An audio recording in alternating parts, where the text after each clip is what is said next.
हम भारतीय दर्शन शास्त्र के सबसे गहरे ग्रंथों की यात्रा शुरू करने जा रहे हैं। यदि यह सारा संसार वस्त्र है तो उसका तंतु कौन है? यदि सब कुछ चलता है तो वह अचल क्या है? ईशावास्य उपनिषद एक ऐसा दिव्य उद्घोष है जहां सृष्टि के हर कण में परमात्मा की सत्ता का अनुभव होता है। यह केवल ग्रंथ नहीं बल्कि एक दृष्टि है जो हमें बाहर से भीतर की ओर मोड़ती है और भीतर से ब्रह्मांड की ओर विस्तार देती है। यह उपनिषद कहता है। शांति पाठ। उपनिषद का आरंभ और अंत इस प्रसिद्ध शांति मंत्र से होता है।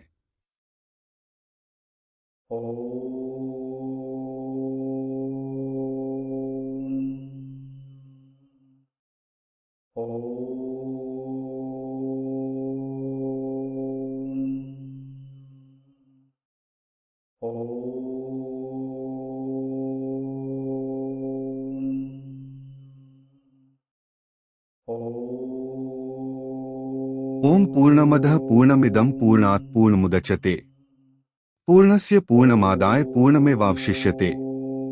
ओम शांतिः शांतिः शांतिः। अर्थ वह परब्रह्म पूर्ण है और यह जगत भी पूर्ण है। पूर्ण से ही पूर्ण की उत्पत्ति होती है। पूर्ण में से पूर्ण निकाल लेने पर भी वह पूर्ण ही शेष रहता है। प्रथम मंत्र ईश्वर की सर्वव्यापकता।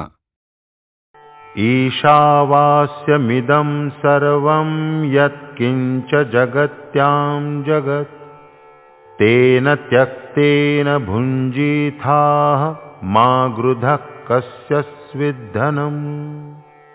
ईशावास्योपनिषद का प्रथम मंत्र है जिसका अर्थ है कि इस समस्त चराचर जगत में जो कुछ भी है वह ईश्वर से आच्छादित है, और जहाँ यह सत्य प्रत्यक्ष हो जाता है वहाँ ना लोभ शेष रहता है, ना भय, ना माया। और जब यह दृष्टि जाग उठती है तो साधक के भीतर यह प्रश्न अनायास उठता है, अब मैं क्या जानूं और किससे जानूं? तभी यह दिव्य वाणी उसके हृदय में उतरती है। एक प्राचीन ऋषि के माध्यम से प्रवाहित परम ब्रह्मा की ओर ले जाने वाली वही है ईशावास्य उपनिषद। ओम का स्मरण करते हुए मैं सर्वप्रथम उन श्री प्राणपति अर्थात ईश्वर स्वरूप गुरुजनों को नमस्कार करता हूँ, जिन्होंने मुझे पूर्ण ब्रह्मा का बोध कराया और जो आत्मज्ञान के आद्य उपदेशक हैं।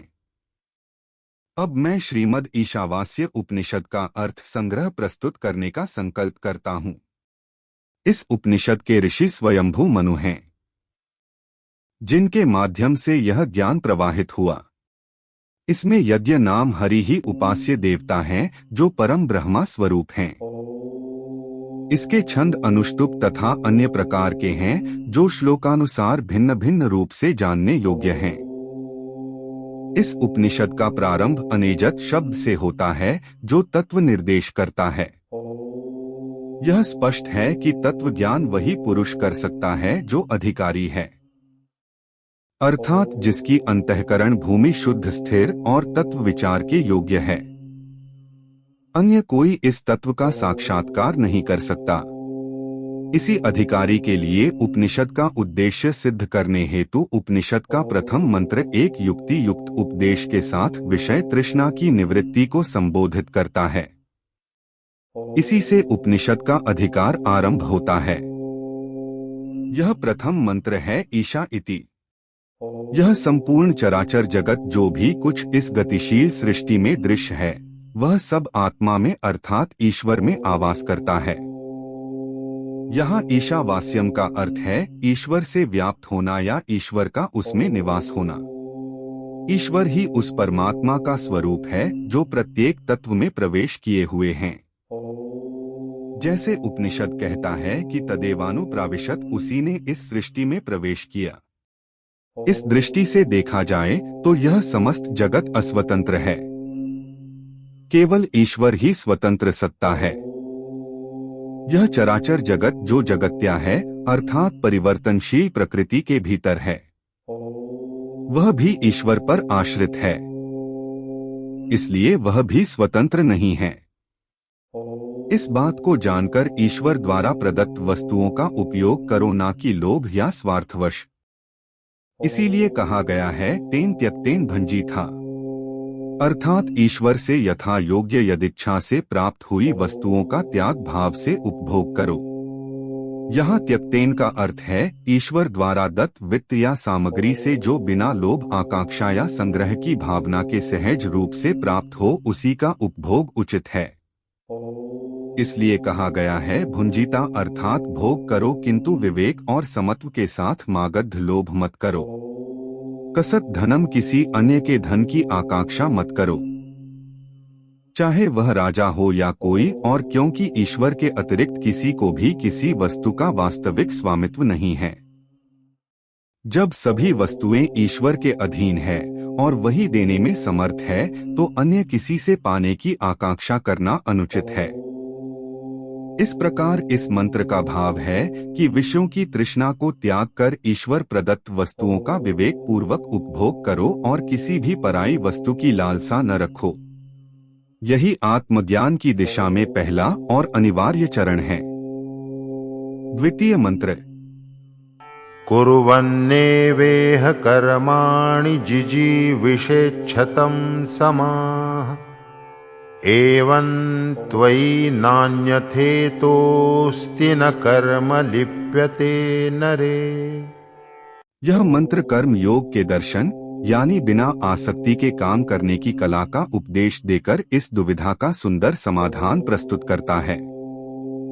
यह बताता है कि समस्या कर्म में नहीं बल्कि कर्म के पीछे छिपे अहंकारपूर्ण इरादे में है।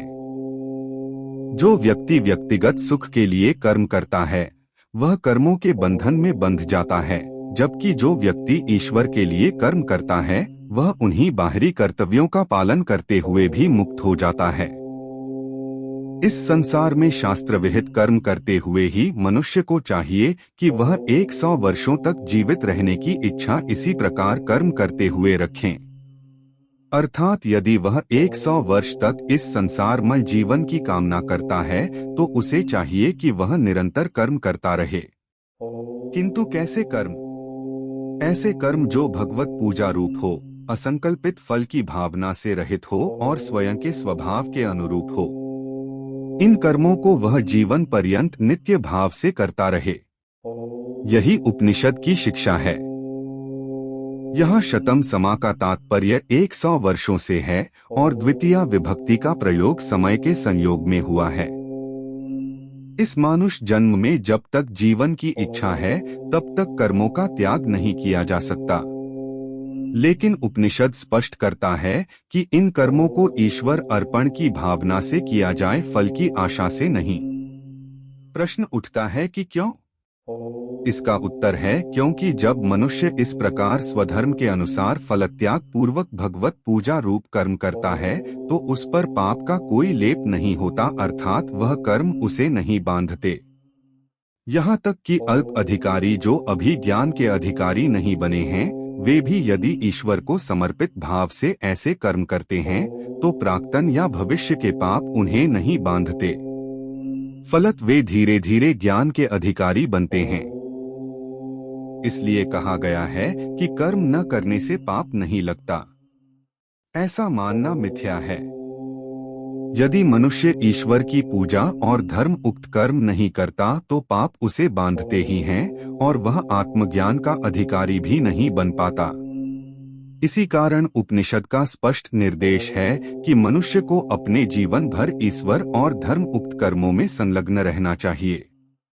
वेदांत सूत्र के भाष्य में भी यह बात स्थापित है कि ज्ञान होने पर भी यदि कोई ज्ञानी पुरुष कर्म नहीं करता तो उस पर भी आनंद रास रूप पाप कर्म का प्रभाव अवश्य रहता है। इसीलिए इस मंत्र की व्याख्या ज्ञान की परम अवस्था वाले पुरुष के संदर्भ में भी की गई है और यह बताया गया है कि वे भी यदि शारीरिक जीवन में हैं तो उचित कर्मों को त्याग नहीं सकते। इस प्रकार यह मंत्र केवल कर्म योग का प्रतिपादन नहीं करता बल्कि यह बताता है कि ज्ञान प्राप्ति की पात्रता प्राप्त करने के लिए कर्म अनिवार्य है और वही मनुष्य आत्म तत्व की जिज्ञासा का अधिकारी बनता है। तृतीय मंत्र। असूर्यानाम ते लोका अंधेन तमसावृताः तांस्ते प्रेत्याभिगच्छन्ति ये के चात्महनो जनाः। मानव शरीर अन्य सभी शरीरों से श्रेष्ठ और परम दुर्लभ है एवं वह जीव को भगवान की विशेष कृपा से जन्म मृत्यु रूप संसार समुद्र से तरने के लिए ही मिलता है। ऐसे शरीर को पाकर भी जो मनुष्य अपने कर्म समूह को ईश्वर पूजा के लिए समर्पण नहीं करते और कामोपभोग को ही जीवन का परम ध्येय मानकर विषयों की आसक्ति और कामनावश जिस किसी प्रकार से भी केवल विषयों की प्राप्ति और उनके यथेच्छ उपभोग में ही लगे रहते हैं, वे वस्तुतः आत्मा की हत्या करने वाले ही हैं। क्योंकि इस प्रकार अपना पतन करने वाले वे लोग अपने जीवन को केवल व्यर्थ ही नहीं खो रहे हैं, वरन अपने को और भी अधिक कर्मबंधन में जकड़ रहे हैं। इन काम भोग परायण लोगों को चाहे वे कोई भी क्यों न हो, उन्हें चाहे संसार में कितने ही विशाल नाम, यश, वैभव या अधिकार प्राप्त हों, मरने के बाद कर्मों के फलस्वरूप बार बार उन कुकर शुकर, कीट पतंगादि विभिन्न शोक संतापपूर्ण आसुरी योनियों में और भयानक नरकों में भटकना पड़ता है, जो लोग परम अंधकार से ढके हुए हैं, जिन्हें असुरिया कहा गया है। वे अत्यंत दुखमय लोक हैं। असुरिया का अर्थ है ऐसे लोग जो सूर्य के प्रकाश और रमणीयता से रहित हैं। सूर्यमान स्थानों में आनंद होता है, जबकि असुर्य लोकों में दुख, अज्ञान और विक्षेप व्याप्त होता है। शब्दशः असुर्य का अर्थ है जो सूर्य या प्रकाश के योग्य नहीं है, और व्युत्पत्ति से यह महान दो को सूचित करता है। इसलिए असुरिया लोक वे हैं जहां आत्मा को अपने स्वरूप का कोई बोध नहीं रहता। इन लोकों को अंधकार ने पूर्णतः ढक लिया है। अंधेन तमसा यह न केवल बाह्य अंधकार है, बल्कि ऐसा भीतरी अज्ञान है जो आत्मा की प्रकृति को ही ढक लेता है। यह निबिड़ अंधकार आत्मा को उसकी दिव्यता से पूर्णतः विमुख कर देता है। यह अज्ञानमय आवरण इतना गहन है कि उसमें प्रवेश करने पर आत्मा सत्य के प्रकाश से बिल्कुल अलग हो जाती है। ऐसे अज्ञानमय असुर्य लोकों को वे सभी प्राणी प्राप्त होते हैं जो आत्मा का हनन करते हैं। यहाँ आत्महन का अर्थ केवल शारीरिक आत्महत्या नहीं है, बल्कि वे सभी लोग जो आत्मा के सत्य स्वरूप को नहीं जानते या जानकर भी उसका विरोध करते हैं, या जो शरीर और भौतिक पदार्थों को ही आत्मा मान बैठते हैं, वे सभी आत्महंता कहलाते हैं। जो आत्मा को उसी रूप में नहीं जानता जिस रूप में वह वास्तव में है, वह आत्महीन है। ऐसे सभी जन इस संसार से प्रयाण करते हैं। प्रेत्य अर्थात मृत्यु के पश्चात वे उन असुर्य लोकों में अवश्य पहुंचते हैं। गीता 16, 19, 20 जो कि ऐसे आसुरी स्वभाव वाले दुष्टों के लिए निश्चित किए हुए हैं और महान अज्ञान रूप अंधकार से आच्छादित हैं। इसीलिए श्री कृष्ण भगवान ने गीता में कहा है कि मनुष्य को अपने द्वारा अपना उद्धार करना चाहिए, अपना पतन नहीं करना चाहिए। उपनिषद यहाँ नाम शब्द से यह सुनिश्चित करता है कि यह कोई संभावना नहीं अपितु निश्चित परिणाम है। आत्मज्ञान के विपरीत चलने वाले चाहे वे कोई भी हो, सभी अज्ञान, अंधकार और दुख से भरे लोगों की ही प्राप्ति करते हैं। यह मंत्र हमें चेतावनी देता है कि आत्मा के स्वरूप को न जानना या उसे गलत रूप में जानना सबसे बड़ा अपराध है। आत्मविमुख जीवन अंततः अज्ञान की गर्त में ले जाता है, जिससे उभरना अत्यंत कठिन हो जाता है। चतुर्थ मंत्र। अनेजदेकं मनसो जवियो नैन देवा आप्नुवन् पूर्वमर्षत् तद्धावतो अन्यान् अत्येति तिष्ठत् तस्मिन्नपो मातरिश्वा दधाति। अब उपनिषद इस मंत्र के माध्यम से परमात्मा के स्वरूप का प्रतिपादन करता है। परमात्मा अनेत है, अर्थात वह कंपन से रहित है, स्थिर है, संस्कृत धातु एजर का अर्थ है हिलना या कांपना और अनेजत का अर्थ है जो कदापि नहीं हिलता। वह पूर्णतः निर्भय है, इसलिए किसी आंतरिक या बाह्य कारण से कंपित नहीं होता। वह परमात्मा एक है, अद्वितीय है।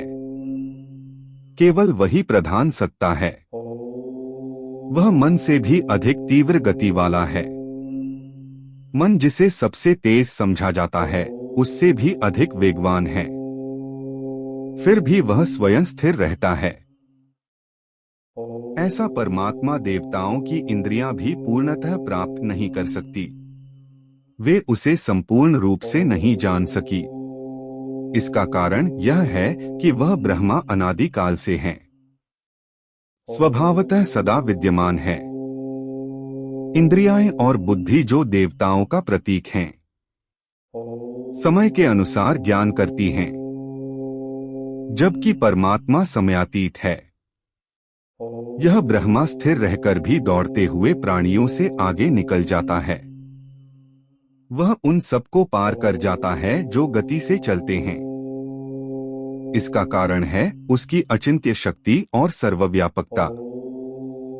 वह गति में भी अग्रणी है और स्थिरता में भी अद्वितीय। वह सभी की गति का आधार है, पर स्वयं किसी पर आश्रित नहीं। तस्मिन् अर्थात उस हरि में, उस परमात्मा में मातृश्वा जो कि मुख्य वायु है, कर्मों को रखता है। यहाँ मातृश्वा का अर्थ है वायु देवता जो सभी प्राणियों में व्याप्त है और उन्हें प्रेरित करता है। वही वायु प्राणी मात्र को कर्म करने के लिए प्रेरित करता है और उन कर्मों को उसी परमात्मा में समर्पित करता है। इसका गढ़ भाव यह है कि समस्त कर्म जिनमें पुण्य कर्म भी सम्मिलित है, अंततः उसी परम सत्ता में स्थित होते हैं। वायु जो जीवन दायिनी शक्ति है, उसी परमात्मा की प्रेरणा से प्राणियों को कर्म के लिए प्रवृत्त करती है और उन कर्मों का फल उसी परम ब्रह्मा को समर्पित होता है। इस प्रकार वह परमात्मा ही सृष्टि की गति, चेतना और फल का परम कारण है। गति में भी, स्थिरता में भी और नियमन में भी यह ब्रह्मा चलता भी है और नहीं भी चलता। पंचम मंत्र।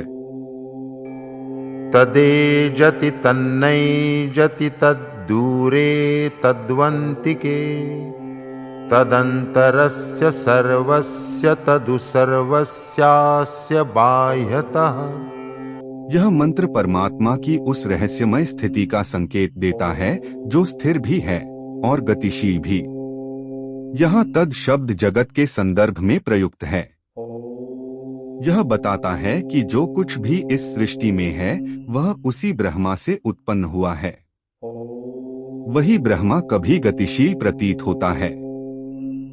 जैसे चेतना गति विकास के रूप में इसलिए कहा गया एजति, वह चलता है, क्रियाशील है, परंतु वही ब्रह्मा नैजति भी है।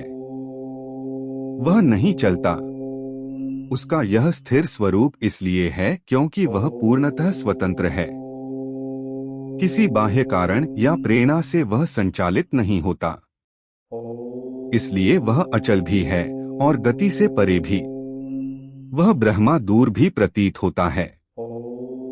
जिनके चित्त में अज्ञान है, जिनकी दृष्टि विषयों में ही उलझी है, उनके लिए वह बहुत दूर है, अगम्य है। परंतु वही ब्रह्मा समीप भी है उन साधकों के लिए जिनका अंतःकरण शुद्ध है, जिनमें श्रद्धा और ज्ञान की ज्योति है। वह उनके लिए अत्यंत निकट है, आत्मवत है। वही ब्रह्मा सभी प्राणियों के भीतर स्थित है। वह सबके अंतःकरण में विद्यमान है और उसी के साथ साथ वह समस्त बाह्य जगत में भी व्याप्त है। वह बाहर भी है और भीतर भी। उसके सर्वव्यापक स्वरूप को ना तो सीमा बांध सकती है, ना दिशा, ना दूरी और ना ही अंतर। इस मंत्र का सार यह है कि ब्रह्मा ना किसी एक अवस्था में सीमित है, ना किसी एक दृष्टिकोण से पहचाना जा सकता है। वह सबके भीतर है, फिर भी सबसे परे है। वह चलता है फिर भी अचल है। वह दूर है फिर भी अत्यंत निकट है। जो इस विरोधाभास को समझने लगता है वही अद्वैत ब्रह्मा के अनुभव की ओर अग्रसर होता है। इससे पूर्व के मंत्रों में परमात्मा की सर्वव्यापकता उसके सभी प्राणियों में व्याप्त होने की बात कही गई थी। षष्ठम मंत्र। यस्तु सर्वाणि भूतानि आत्मन्येवानुपश्यति सर्वभूतेषु चात्मानं ततो न विजुगुप्सते।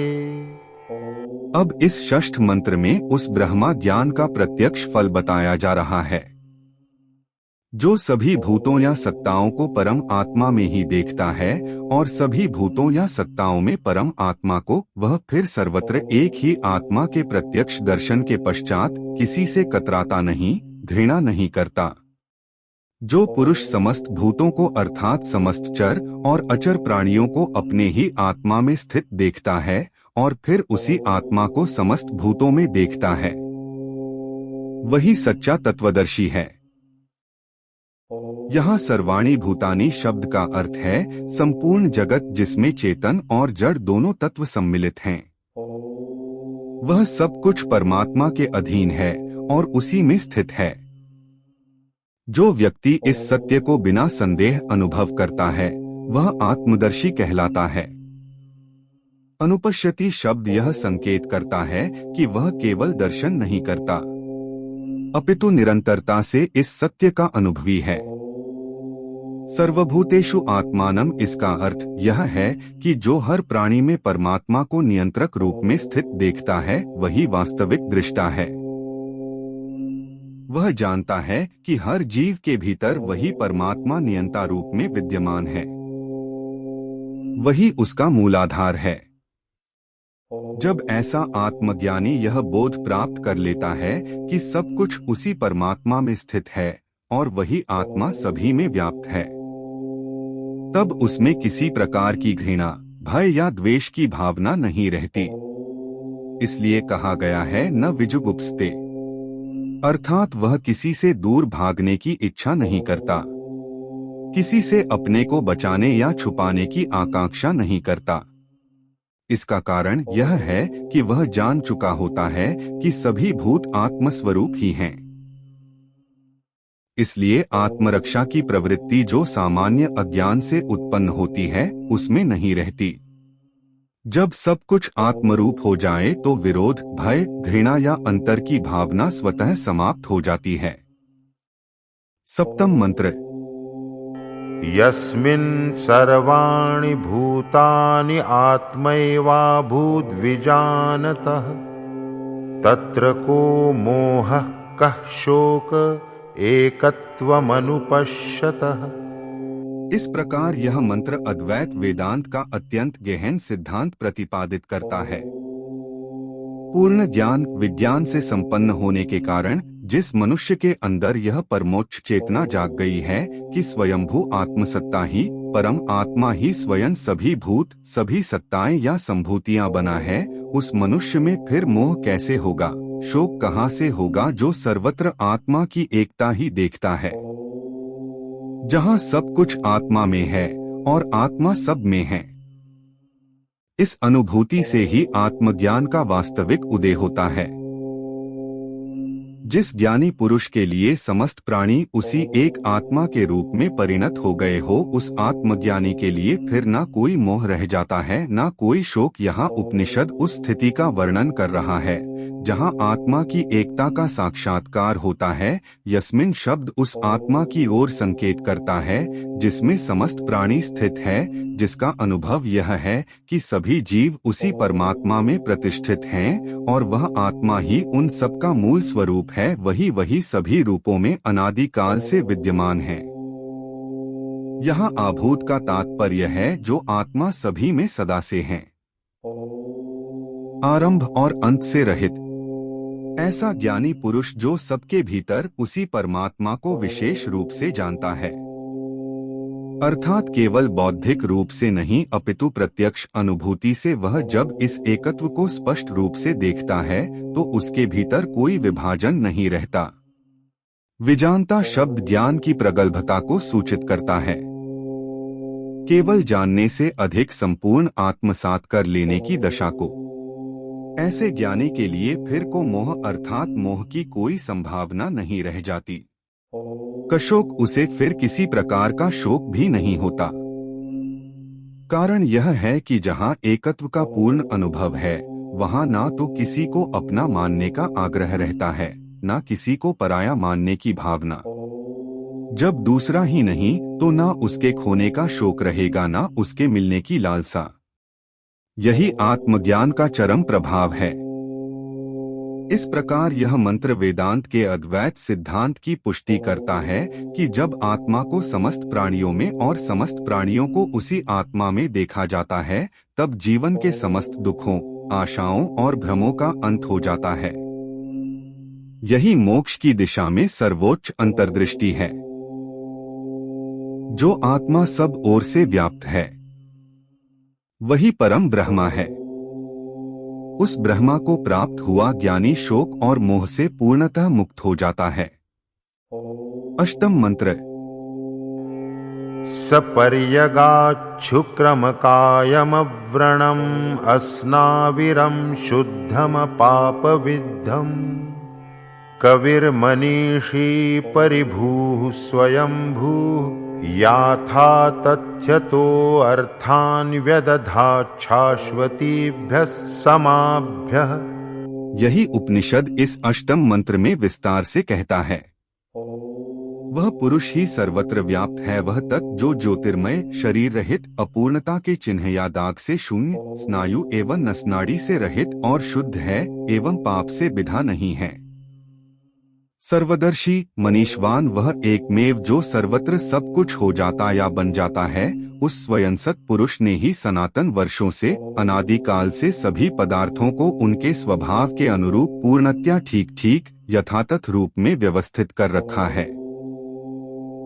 वह ब्रह्मा शुक्रम है, अर्थात शोक और अशुद्धि से रहित, शूच अर्थात शोक रहित निर्मल, इसलिए उसे शुक्रम कहा गया है। वह अकायम है, यानी स्थूल या सूक्ष्म किसी भी प्रकार के शरीर से रहित है। ना उसमें लिंग देह है, ना 5 भौतिक तत्वों से बना स्थूल शरीर। वह अवर्णम है, अर्थात उसमें कोई दोष, छिद्र या खंड नहीं है। वृण का अर्थ होता है चोट या विदारण, किंतु वह ब्रह्मा पूर्ण और अखंड है। आथ अवरण है, वह असना विरम है, यानी स्नायु और रक्तादि सप्त धातु रूपी भौतिक संगठनों से भी रहित है। वह न केवल शरीर से रहित है, बल्कि शरीर के कारण उत्पन्न होने वाले दुख और सीमाओं से भी मुक्त है। वह शुद्धम है, अपने आप में पवित्र, निर्दोष, और क्योंकि वह पूर्णतः शुद्ध है, इसलिए अपाप विद्यम है। उस पर पाप का कोई प्रभाव नहीं होता, न उसमें पाप का स्पर्श है, न उसकी कोई छाया। वे समस्त शरीरों से रहित होने के कारण पाप या पुण्य के अधीन नहीं होता। ऐसे स्वरूप वाले परम ब्रह्मा को जब कोई ज्ञानी प्राप्त करता है, तभी वह शोक, मोह, दुख और द्वंद्वों से परे हो जाता है। यही कारण है कि उपनिषद उसे परम लक्ष्य के रूप में स्थापित करता है।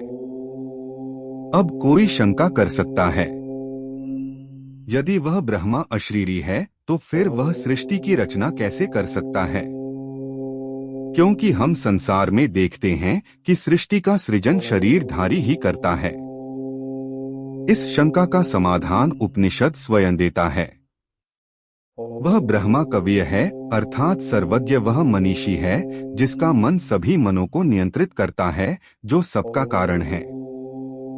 इससे यह स्पष्ट होता है कि वह ज्ञान स्वरूप ब्रह्मा शरीर के बिना भी सृष्टि की रचना करने में समर्थ है। वह परिभ है, अर्थात सर्वस्व को वश में करने वाला सबका अधीश्वर। वह स्वयंभू है। स्वयंभूत स्वयं प्रकाश, किसी बाह्य कारण या आधार का आश्रय न लेने वाला, वह अपनी सत्ता के लिए किसी और पर निर्भर नहीं करता। उसने अनादि उत्तर है नहीं। ब्रह्मा स्वयं ही ज्ञान स्वरूप, स्वतंत्र और सर्वशक्तिमान है, और उसी से अनादिकाल से यह सृष्टि प्रवाह संचालित होता रहा है। पूर्ववर्ती मंत्रों में यह स्पष्ट किया गया कि जो व्यक्ति आत्मा को यथावत जानता है, जो उसे समस्त भूतों में और समस्त भूतों को आत्मा में देखता है, वही मोक्ष का अधिकारी होता है। नवम मंत्र। अंधं तमः प्रविशन्ति ये अविद्यामुपासते ततो भूय इव ते तमो य उ विद्यायां रताः। अब इस नवम मंत्र में उपनिषद यह स्पष्ट करता है कि केवल ज्ञान की प्राप्ति ही पर्याप्त नहीं, अपितु मिथ्या ज्ञान और अपूर्ण साधनाओं की निंदा भी आवश्यक है। जो अविद्या का अनुसरण करते हैं वे घोर अंधकार में प्रवेश करते हैं, और जो केवल विद्या में ही रत रहते हैं वे मानो उससे भी अधिक घोर अंधकार में प्रवेश करते हैं। जब तक मनुष्य असत्य और अधूरी साधनाओं में उलझा रहता है तब तक वह अंधकार से ग्रस्त रहता है। जो लोग अविद्या अर्थात परमात्मा के स्वरूप के विपरीत झूठे और भ्रमपूर्ण ज्ञान की उपासना करते हैं वे घोर अंधकार में प्रवेश करते हैं। यहाँ अविद्या शब्द से तात्पर्य मात्र अज्ञान से नहीं है, बल्कि ऐसा ज्ञान जो सत्य के विरोध में हो, जैसे परम सत्य के स्थान पर देह, इंद्रियों या मन को ही आत्मा मान लेना, वह अविद्या है। जो लोग इस प्रकार की अविद्या को ही उपासना समझकर ध्यान करते हैं, जो सत्य की अपेक्षा झूठे मार्गों पर चलते हैं, वे अंधम तमः प्रविशन्ति अर्थात घोरतम अंधकार में प्रवेश करते हैं। यह अंधकार न केवल बाह्य है बल्कि आंतरिक भी है, जो आत्मा को पूर्णतः ढक देता है। परंतु उपनिषद यही नहीं रुकता। वह आगे कहता है कि जो लोग विद्या केवल सैद्धांतिक ज्ञान में रत हैं, परंतु उसके भीतर मिथ्या ज्ञान के विरोध का भाव नहीं रखते, वे उनसे भी गहरे अंधकार में प्रवेश करते हैं। ते तमः भूयः तमः, वे जैसे उन अविद्या वालों से भी अधिक गहन अज्ञान में डूबते हैं। यह विद्याया रता कहने का आशय है। वे जो केवल ज्ञान में आसक्ति रखते हैं लेकिन उस ज्ञान से उत्पन्न विवेक का प्रयोग नहीं करते, जो मिथ्या ज्ञान की निंदा नहीं करते, जो विवेक और वैराग्य को नहीं अपनाते, वे भी आध्यात्मिक दृष्टि से भटक जाते हैं। इव शब्द यहाँ निश्चित ही के अर्थ में आया है। यह कोई तुलना नहीं बल्कि सत्य की पुष्टि है। मित्रों, इस वीडियो में इस ग्रंथ के 9 मंत्रों के बारे में बताया गया है। शेष 9 मंत्रों को आप अगले वीडियो में समझेंगे। धन्यवाद। ओम